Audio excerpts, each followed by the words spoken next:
آسل إيزي هو عبارة عن مجموعة فيديوهات ترشد المهاجر وتشرح الإجراءات للاعتراف بالحماية الدولية في إيطاليا. الاعتراف بالحماية الدولية تعني طلب اللجوء والحصول على الحماية لو ستاتو دي ريفوجاتو، أو الحماية المعروفة في بلاد الغرب سوسيدياريا. إذا أنت طالب لجوء في إيطاليا، يجب أن تلتزم بالأوقات والقوانين التي نص بها القانون. الإجراءات تعني احترام هذه الأوقات وهذه القواعد والقوانين، ولهذا قررنا تسهيل هذه الإجراءات بتسجيل 9 فيديوهات تشرح الإجراءات اللازمة.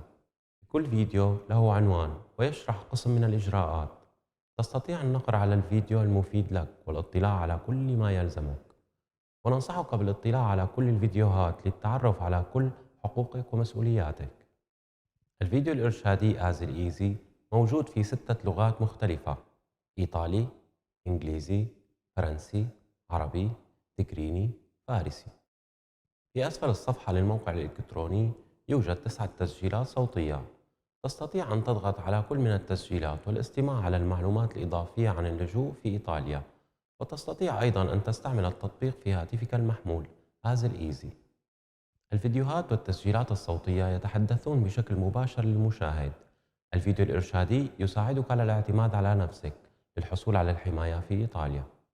آسل إيزي ليس بديلا عن المشاورة القانونية. ننصحك بالاستفسار من المحامي إذا لم تفهم الإجراءات، إذا كان لديك أي أسئلة، أو لاستلامك أي رسالة حكومية. إذا لا تعرف أي محامي، اسأل مساعدة من إحدى المنظمات التي تحمي حقوق اللاجئين، مثلا آرشي، سنترو إستالي، كونسيليو إيطاليانو بير ريفوجاتي، شير.